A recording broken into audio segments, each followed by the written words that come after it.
All right, welcome to V.A. Smith's Poetry Reading with Kelsay Books. It is February the 15th, 2023, and we are so excited to have her with us today. V.A. Smith is an award-winning former teaching professor of English at Penn State University and founder of Philadelphia's Chancellor Writing Services. Her work has dropped into dozens of literary journals and anthologies, among them Southern Review, Illumination's Literary Journal, and West Trade Review. Kelsay Books published her first poetry collection, Biking Through the Stone Age, in 2022, as well as her second, American Daughters, in January 2023. And I believe we will be hearing selections from both collections today. She is at work on a third collection titled Elsewhere. She also enjoys walking and biking, serving as a home chef and caterer, and loving on her friends, family, and hound dog. Virginia Smith, I'm going to unmute you and give you the floor. Hold on just 1 minute.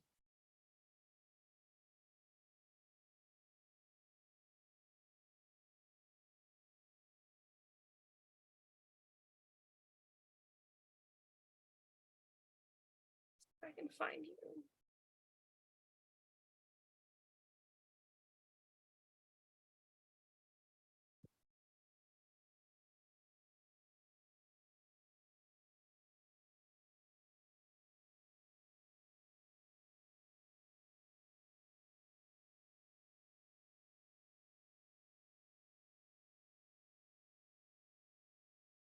Do you see the unmute option for you? Indeed. Awesome. Hey. Thank you, everybody, for being here. Hi, Ms. Kara. Hello, welcome, and thank you so much for Zooming with me. I know that with the current pace of life in the 21st century, many of you or most of you should be doing something else to entertain yourself or performing necessary work, life, home duties, rather than listening to me reading my work.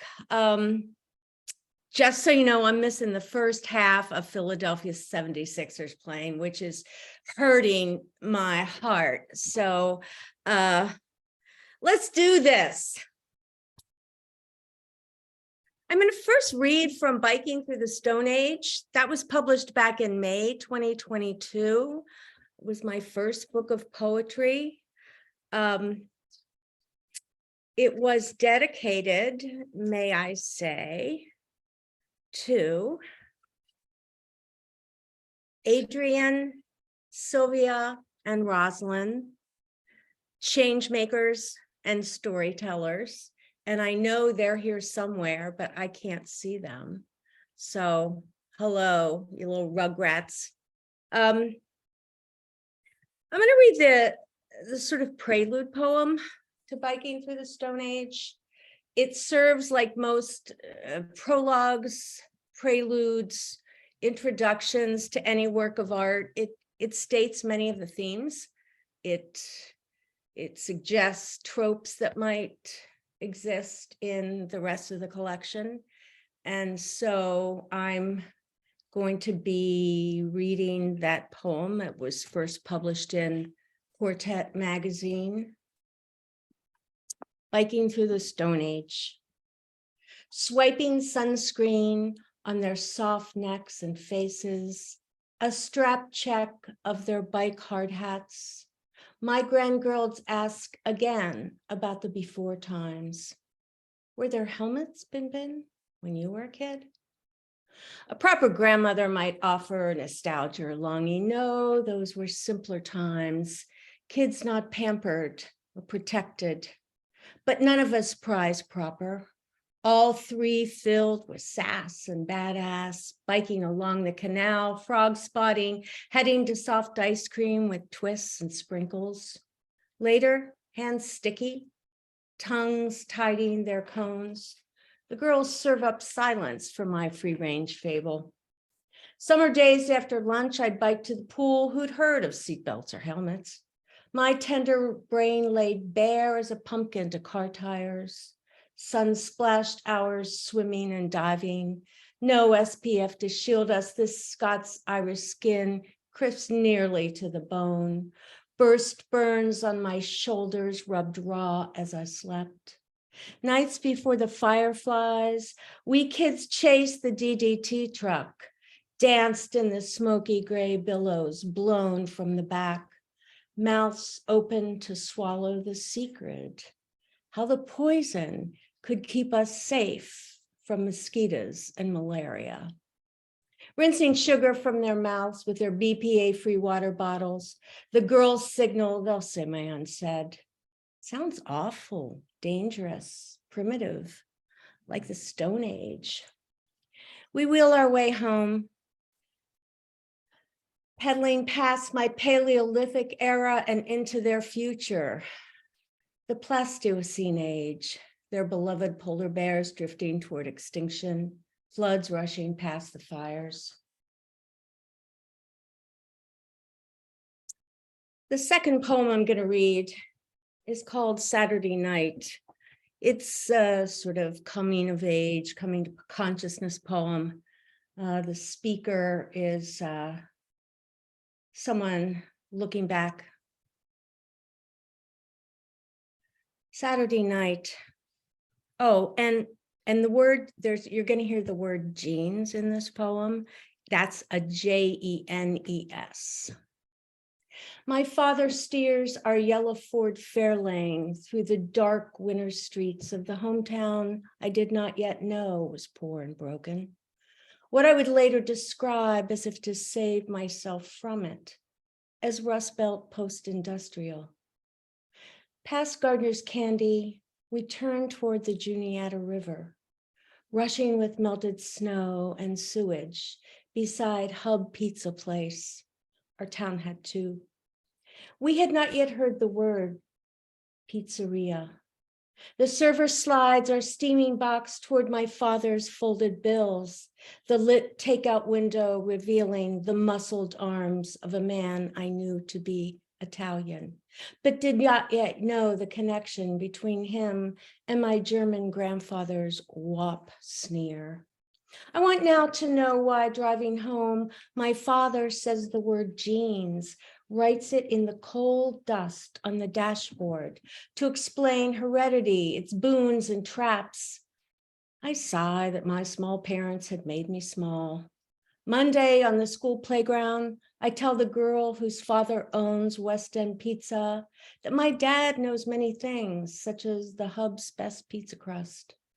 Big Brenda dwarfs our whole school. Seconds later, this giant hoists me above her head, twirls me dizzy and scared, and I watch church spires and wooden row homes dirtied by mill dust repeat their pattern.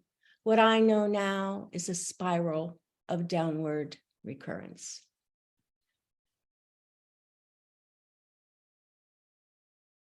You can finger snap, by the way. That'd be cool.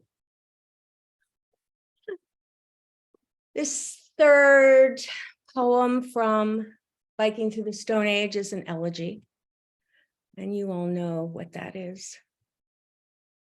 Ocean City, New Jersey.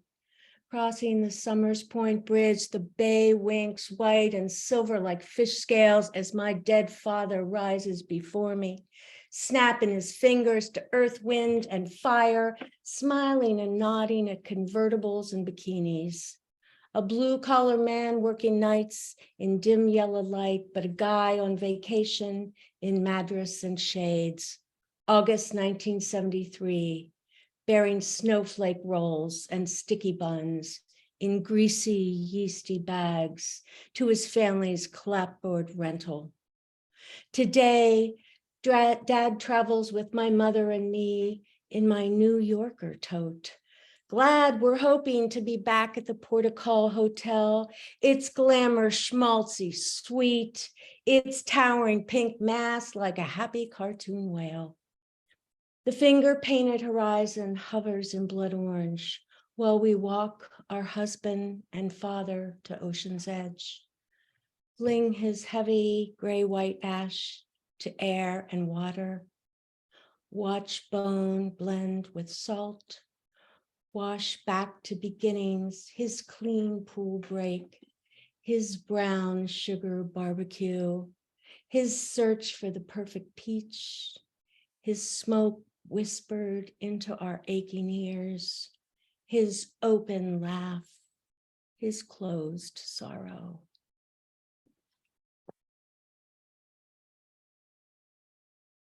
My next poem is in the second half of Biking Through the Stone Age, Ode to a Singular Phalaenopsis, and with all these literati here, I don't need to tell you what an ode is, but I will anyway. It's a poem that lists, sometimes in the classical tradition, celebrates, lists, develops admiration for a thing, a person, an event, whatever. Ode to Singular Phalaenopsis, which is, of course, an orchid. It's supposed to be kind of ironically, fancy. Gifts grabbed from giant or lows, moth orchids in dark peach, white, shell pink, their delicate blooms, wings, fleshy labellum and lips, lascivious almost, an O'Keeffe parody of world lady parts. Their flowers fell without regrowth. Each time I grieved, waited weeks, months for buds, for my princess to awake, to make Maplethorpe statements, spread sparse beauty across mantle and desk, nod subtly to taste, to vitality.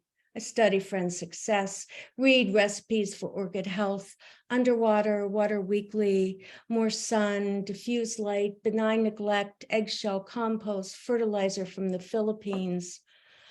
I wait for rebloom, nurture these nodes in an empty womb, cut stalk back, hold hands to heart center, wonder if wine would work.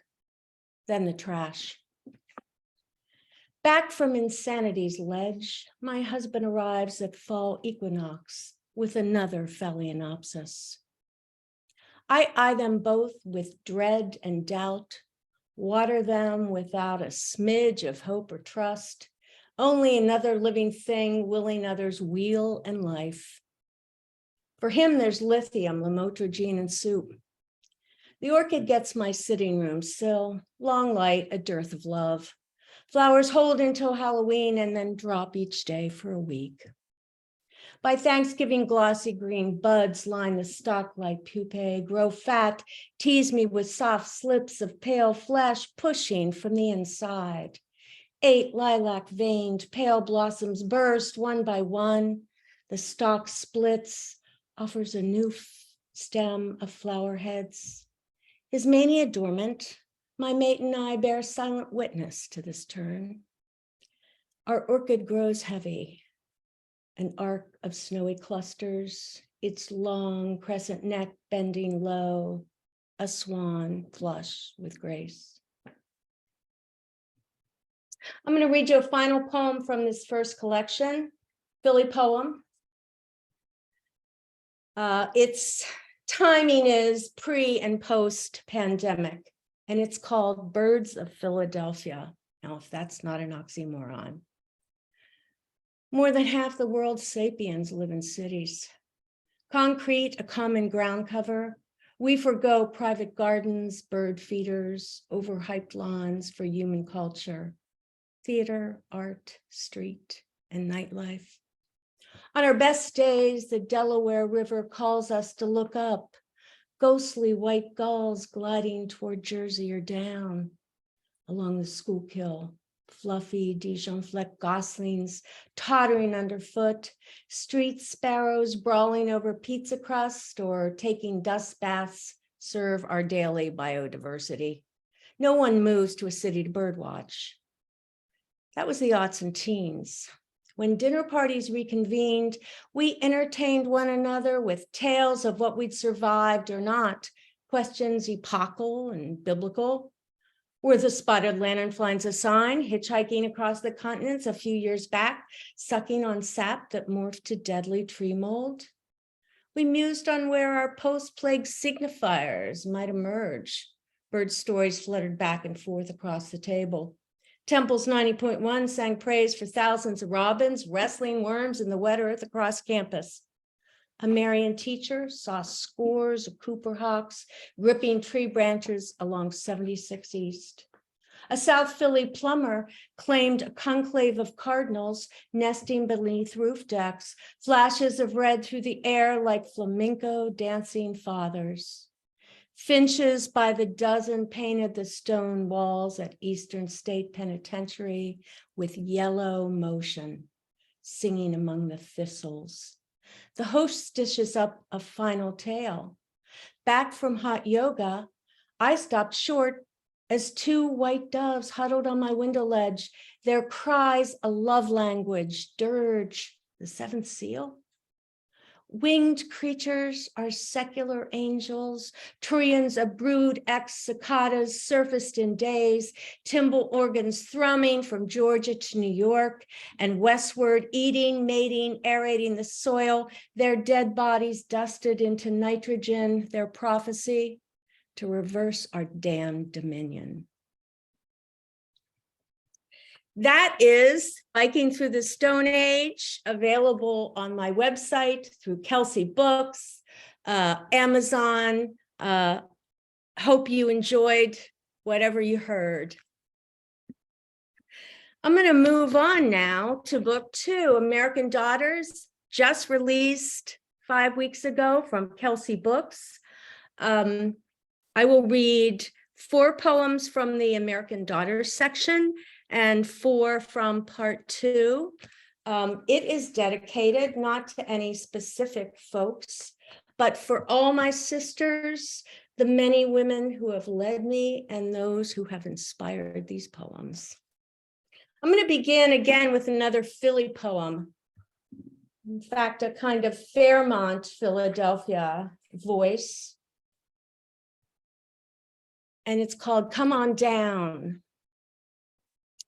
Before the Philly day wraps us in its thick, muggy blanket, I carry the sparrow's bag to our stoop, even when it rains. They're already lined up, so I sling bread cubes across our alley, the brown birds tussling one another, little street urchins itching for their share, the block still dark and hushed this early, just me, my hot coffee, and those pure, bold bird souls scrounging for crumbs.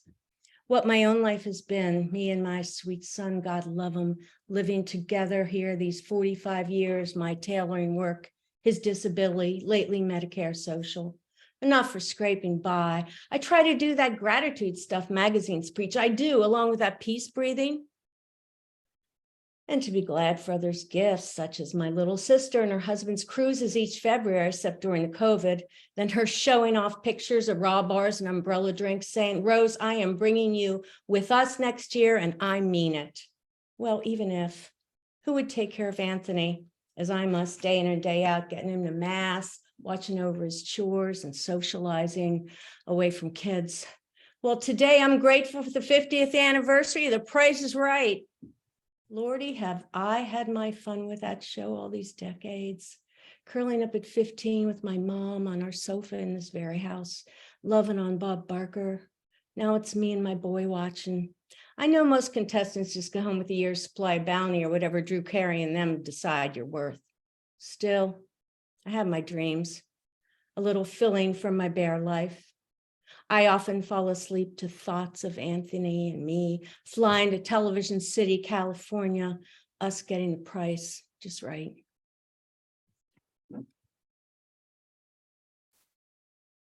I forgot to mention that part 1 is titled American Daughters, and it is voiced by 19 different daughters of America. The second one that I'll read is The Idea of Order in Idaho. It's, of course, an allusion to Wallace Stevens' The Idea of Order in Key West. So it's The Idea of Order in Idaho after Wallace Stevens. We in the Spectrum celebrated lockdown and quarantine as an Aspie's dream, free from speech codes, manners, the painful noise of you and others. I hunkered down in Mom's and my double wide that March, my arts and crafts table silent as a Zen garden. where I twisted grapevine into wreaths sprouting purple plastic fruit, decoupage Christmas trees, laying glitter thick as snowfall on green triangles. Come April and May, I dug deep in my planting. By September, tomatoes, pole beans, and zooks filled our baskets. So on to canning. I could not return to work. The other ITers talking about football, girls' night out, family reunions, sending me to my panic place. Now I work a quiet job, restacking books at the local library, just me, my lunch bag, and my cart. I do try to pick on idioms there, though, like back at ya, which you say facing the person's face, team player, which does not refer to sports, and baby showers where no one showers or even gets wet. I write it all down. Tomorrow, I return to my voice coach and acting class. I don't get why the spotlight soothes me, how I play characters when people confuse me. But when the drama coach says, "You're a grieving mother, go," I move her language into mine, think of my library cart upended, garden gobbled by critters, and then I embody deep sorrow like skin. But when she spews director talk, multiplicity, polyphony, aesthetic distance, I stroke my blanket swatch, cover my ears, walk perfect squares across the stage. The third American daughter is a voice from Southwest Utah. Julia Buckwater, where are you? Take a bow. Julia's art, her life, and her gorgeous landscapes, which I got to see, inspired this poem, Moab Requiem. At Red Dirt Painter's my medium moja, though the sky pulls me across the desert, chasing clouds like UFOs in my car, grabbing photos for studio work nights when I layer azures on canvas mixed with Joni Mitchell's blue. I breathe sweet sage, ancient juniper, watch swarms of tourists drive through, wanting the works with fries while I plant my artist in the park easel in Arches dry sand. These sunscreen pilgrims wear their wonder open as the desert, joy gawk at buttes, balancing caprock spheres as if holding their breath these 300 million years. In this torus surge, my river and canyon curves, plateaus scraping the sky, alive with O'Keeffe's gorgeous ghost fly from the galleries. New high-rise hotels climb across this old hippie town, Hyatt Hilton's southwest, chic blocking a tangerine sun, touching terracotta mazes. Drought stretches in November, evangelists claiming the end of days. Last night at Canyonland, we art girls drank to the night snake, swallowing a lizard at our feet. Rain danced under stars-scrambled indigo, crimson wine spilling over parched land.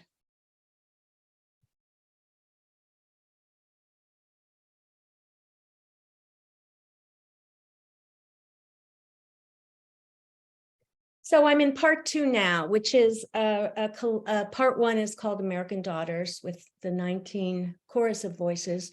Part 2 is a real mix of city poems, ekphrastic poems, prose poems, odes. I'm going to begin with a city poem, and what I'll say to you about that is it is a prose poem, which means it appears as a kind of paragraph on the page. And it also uses white space to indicate at first distance and then closeness between the speaker and the subject of the poem. And then again, some more white space indicating a kind of distance, which you'll understand, I think, when you hear the poem. What a city has to offer. Ballooning black cloth spills over the sidewalk, turns my head as lifting up from that dark pile, a tawny rose oval, a face so startling in its perfection. I look away, then back, engage with the street, acknowledge her deep round eyes, brown, bronze, intelligent. We're locked together when her hand reaches into her shirt, rests on her heart, then lifts her skirt, points to her calves, swollen giant eggplants, purple tree stumps.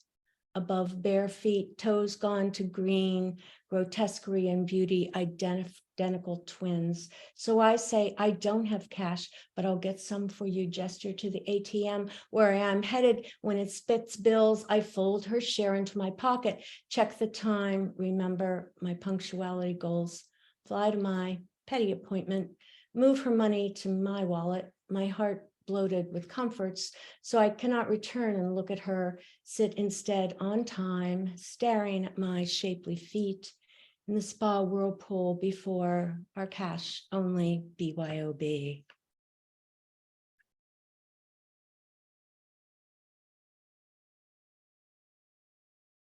This next poem is also a Philadelphia poem, city poem. I'm honored that it was nominated for a Pushcart Prize by Feels Blind literary editors.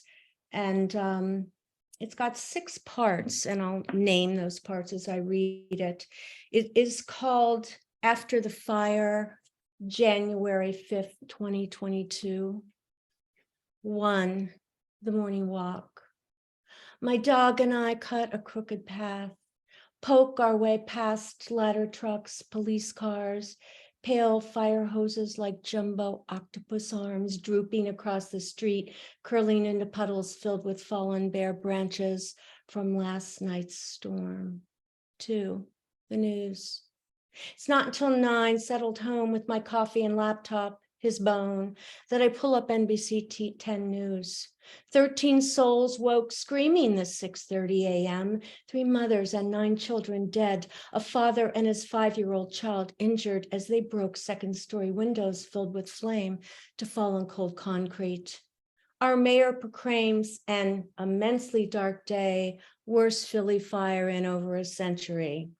By 10, I wonder if he's counting the 1985 move Inferno when a city SWAT team firebombed Osage Avenue, killing 11 armed and dangerous African Americans. 5 were babies. 3, the neighbors. By noon, recycling and trash pickup happen on schedule, so next door neighbors quiet their online complaints, package theft, dog feces and litter. Instead, they mourn the dead. Go fund the living.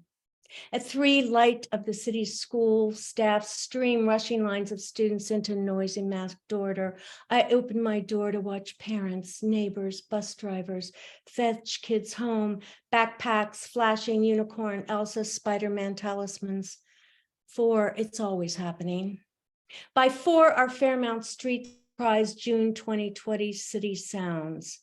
When helicopters hovered like mosquitoes over our homes, when Black lives would not stop going viral and death, so perhaps began to matter.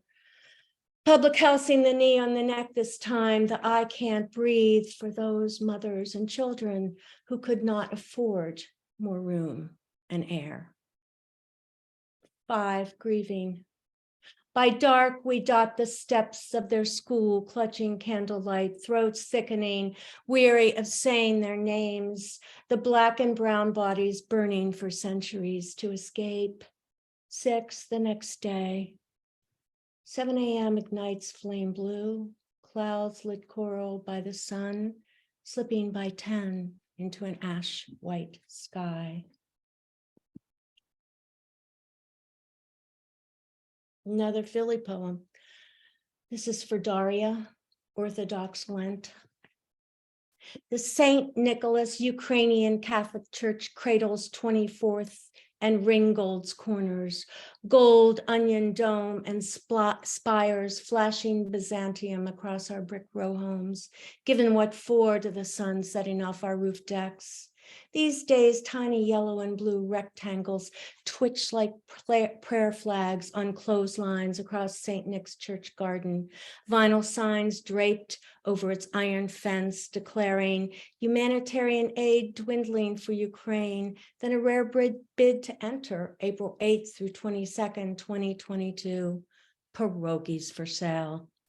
Crossing the vestibule, I stepped down in darkness to the 50s kitchen for mica counters lined with thousands of potato cabbage pillows, dough rolled, stuffed, and packaged by aproned and stooped congregants, my face flushing red when the customer beside me asked to pay with Venmo.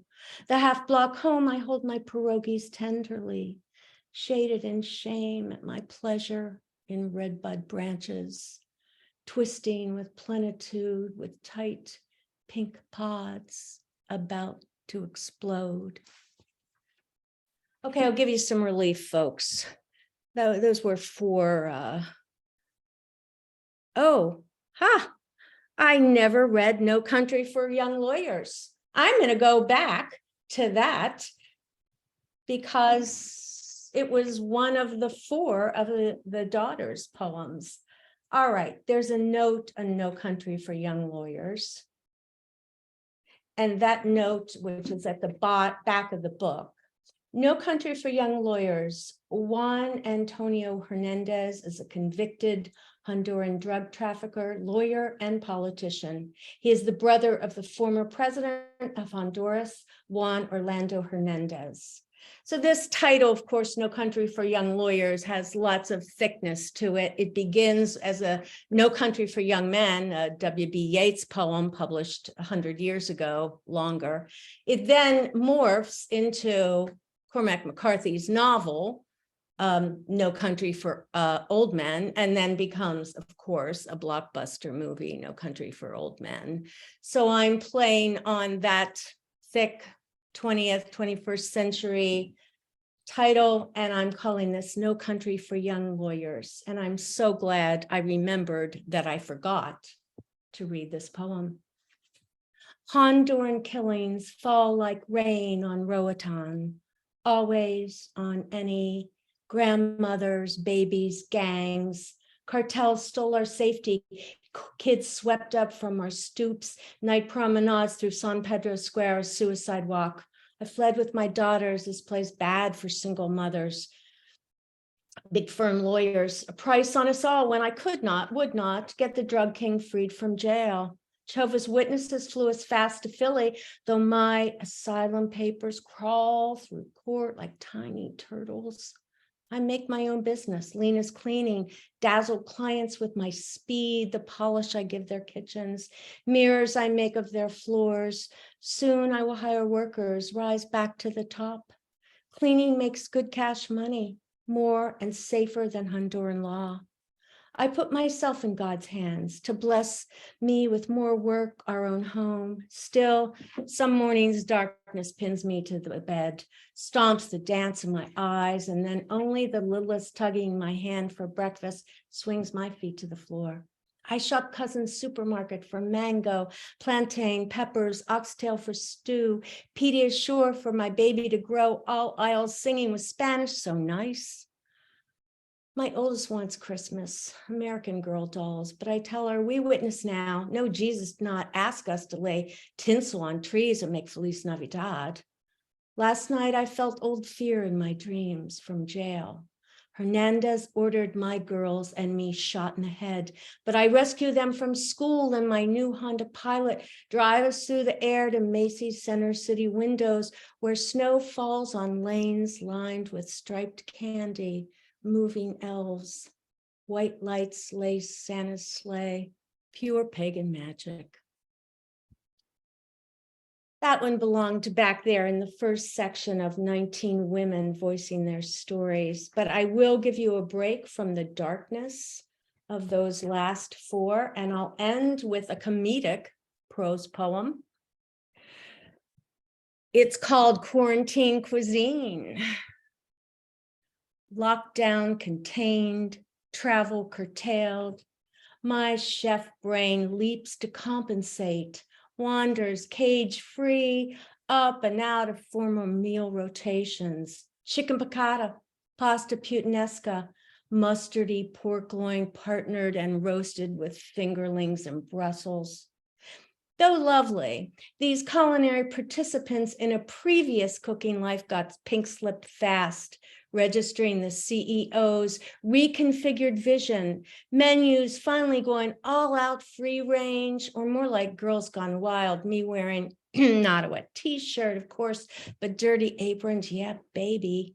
Each week ringing my 88-year-old neighbor's doorbell, bearing lamb shank tagine traveling from Morocco, simmered with dates and couscous, or Nigerian peanut and pumpkin soup, dollowed at the wazoo with creme fraiche, chopped chives, but really making him smile with Italian potato pasta soup, me explaining over city traffic noise how often really Northern Italians double team these starches in a single dish, cut them with wilted dark greens and lemon, pile on a Parmesan cloud before serving, his expression as he reaches for the pot, signaling, I don't give a rat's ass.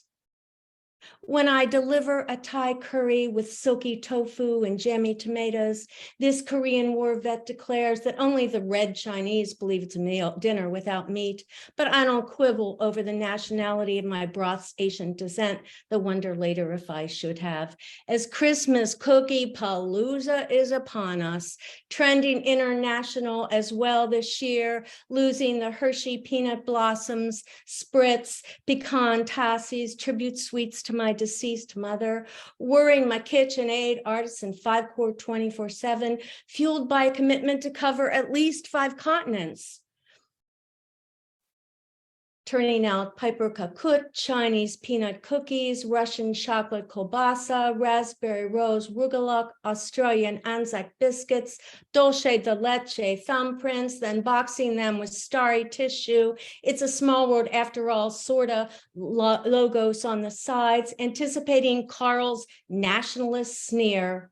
Though when he opens the door to me Christmas Day, here's this year's deviations, I feel his arms around me, accept my yearly poinsettia, decipher through his mask the words, I like that.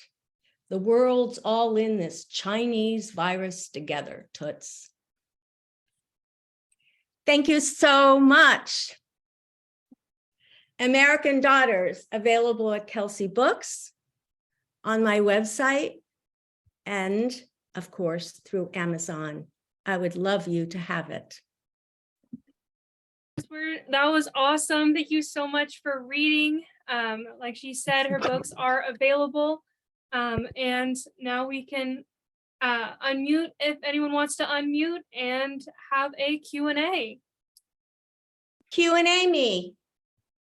I guess I will start that one. I noticed that, you had your ekphrastic poem, and you've also had some poems that were in conversation with other writers. Are there any particular artists or writers that you find yourself drawn to keep responding to, or ones who inspire you?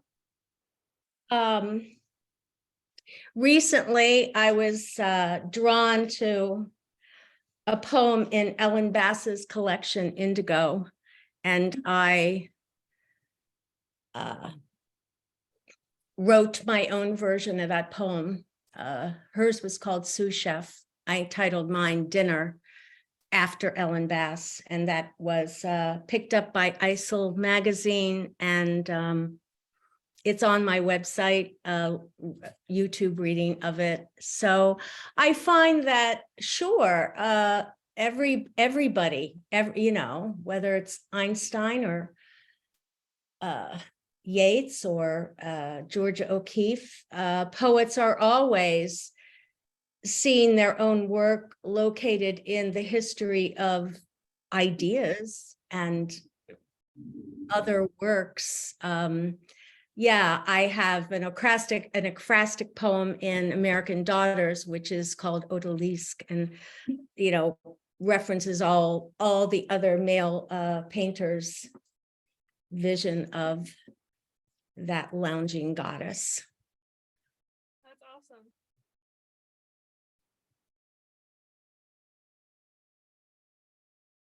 And of course, you're working on your next collection. Does that one have themes like American Daughters had its collection of a bunch of different voices? No, it's very different. I'm working now with as many short forms as I can. I'm working with much more white space on the page, much more mystery. And it's those poems will come from all over the world. Lots of travel poems and lots of not so imaginary spaces, let's say. So yeah. Thank you for those questions. Others?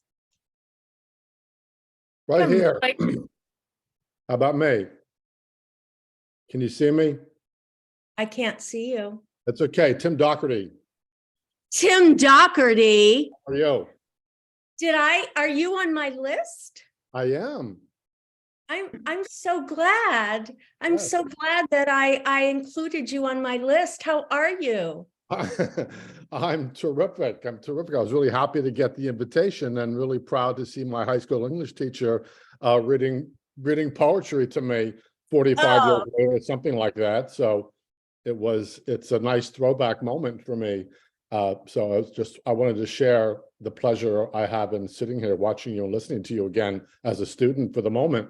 Oh, Tim, you were such a good student. You sat in the front.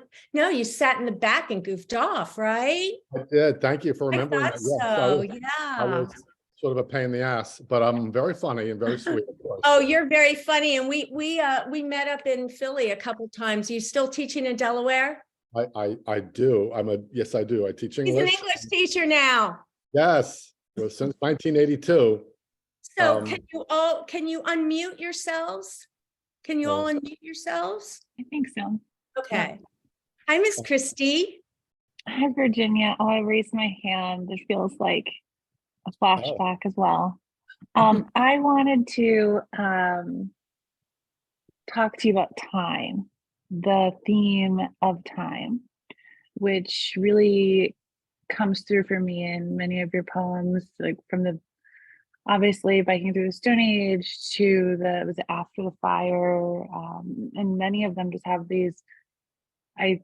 As you read, I'm like building out a timeline in my mind. And just so I wanted to ask you if you can just speak to that theme of time and how you were thinking about it when you were putting together this collection and writing. Well, I've lived a long time, for starters, and that becomes, I think, a bit of an advantage as a writer, because one can begin to trope time, metaphorize time as a way of thinking about, Philadelphia. Well, there was Moo when we firebombed, and then here we are again. And so it can work politically and socially as in terms of thinking about, yeah, we think we're changing, and are we? It can also work metaphysically to spin out cycles and ways that we can be constantly in terms of human consciousness in so many different places in time, and frame a poem around that multiplicity. I think that's a great question. And I love your hair too, Christy. Hi, Virginia. I think I'm next. Hi, Mr. Steve. Hi. So I think the American Daughters collection, my question is around sort of like scope and intention and like inspiration. So when I heard the title at first, and then I read poems, I was thinking about the use of the word daughters in the title, right? I mean, I think everyone, if you know Virginia, knows, you taught gender theory and feminist theory, so but there's she don't have no daughters. right. But I assume there's an intentionality about saying daughters and adding, American as sort of a descriptor. Could you talk a little bit about like the ambition of the collection and why daughters, why these poems, and anything else you want to share in that regard? Thank you, Steve. Yeah, in the preface on Not Staying in My Lane, I say the title American Daughters might wink and nod at its readers. Yeah. In certain cultures, being a daughter ain't so great. In many African cultures, in many Asian cultures, and I think in America, being a daughter is, of course, much less of a toxic idea, and yet being a father of America means you get to create and control the socio-political narrative, and being a daughter in America is far less empowering. And so I wanted to play with the sort of idea. It's a very overdetermined term, daughters, that we really kind of imbue it with all kinds of sort of princess cuteness and yet disempowerment. And I wanted these voices, these women's voices, to be varied in as many ways as possible: gender identity, sexual identity, ethnicity, race, and yet all of them are here as Americans. And I wanted them to be able to claim that Americanness in ways that those who have positions of power often don't let them do so. Great, thank you. Hi, Judith. Hi, Virginia. What a lovely reading. Thank you so much. I did see one question in the chat from Thomas Rippon. Yes, can you see Thomas that question? Rippon. In the biking series, For My Mother is autobiographical. Comment, please. So yes, there is a series for my mother that begins biking through the Stone Age, and it's written in her voice. It begins in East Falls, Philadelphia. It moves through her young motherhood. It moves through right before she went into a facility. And then there's a later poem when she's in that. I wrote these poems right after my mother's death. And so there was very much a sense of wanting to memorialize her, and all of those were giving her voice, all four of them in Biking Through the Stone Age. And they were sort of crucial moments in her life. And I also wanted to, like most mothers' daughters, where there are issues, and I wanted to be able to probably control the narrative a bit, if you get my drift. So, yeah, that's my answer to that question.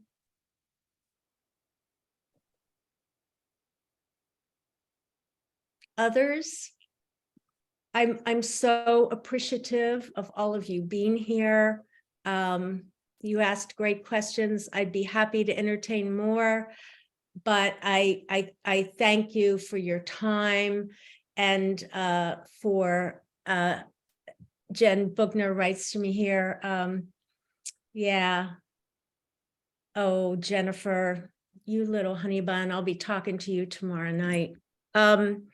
Yeah, I'm excited about my new work. I'm excited about creating poems that are different in form and in texture and in tone, and working with a lot of forms. I've got a whole sonnet series that I'm working on, many that were really very much inspired by Diane Seuss's collection, Sonnets. And the sonnet is indeed having a moment in American poetry now, for sure.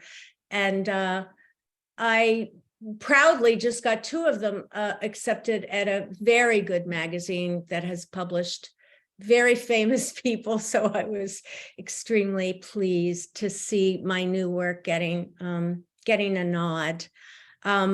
I love you all. I'm so happy that you were here with me tonight, and I so much enjoyed reading and for you, with you. Thank you so much. Everyone for attending. And I will stop the recording.